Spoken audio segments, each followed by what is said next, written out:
নমস্কাৰ। আমি তিনিচুকীয়াৰ পৰা আহি ইয়াত কলঘৰ লগাইছোঁ, চাহ কলঘৰ। আৰু ইয়াত প্ৰত্যেক বছৰ যোৱা 6 বছৰতে যেতিয়া আমাৰ কলঘৰটো আৰম্ভ হৈছে, মিছামাৰী গাঁও পঞ্চায়তৰ প্ৰাক্তন সভাপতিৰ সৈতে আমি লগ লাগি পঞ্চায়তো হাতত লৈ আগবাঢ়ি আছোঁ। এই বছৰ আমি আগৰ বছৰ নিচিনা 12জন ল'ৰা ছোৱালীক আমি স্কলাৰশ্বিপ আগবঢ়াইছোঁ।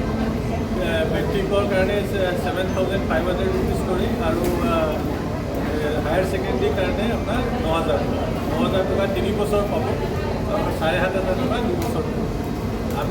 আমাৰ দায়িত্ব আছে, এটা কলঘৰ সত্ৰাধিকাৰী হিচাপত আমাৰ দায়িত্ব আছে ওচৰ পাছৰ ঠাই আমি যি তাৰ কাৰণে কৰিব পাৰোঁ, আমাৰ এইটো এটা দায়িত্ব।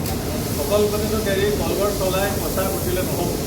আমাৰ এইটো এটা দায়িত্ব আছে যে ওচৰ পাছৰ ঠাই যিবিলাক ল'ৰা ছোৱালী শিক্ষাৰ ক্ষেত্ৰত আমি যি অনুদানে হওক, উৎসাহ হওক আমি আগবঢ়াব পাৰোঁ, আমি বঢ়াবই লাগিব। আৰু সেইটো বস্তু আমি এতিয়া আজি এই সভাত আমাৰ প্ৰাক্তন মিছামাৰী চন্দামাৰী গাঁও পঞ্চায়তৰ যিজন হেৰি আছিলে শ্ৰী পদ্মেশ্বৰ চেতিয়া ডাঙৰীয়া, তেখেতে আমাক নিবেদন কৰিলে যে অহা বছৰৰ কাৰণে আৰু এইটো সংখ্যাটো বঢ়াব লাগে। মই আজি ঘোষণা কৰিলোঁ যে এই বছৰ আমি 12জনক দিছোঁ স্কলাৰশ্বিপ, অহা বছৰ এইটো স্কলাৰশ্বিপ 16টাই দিব।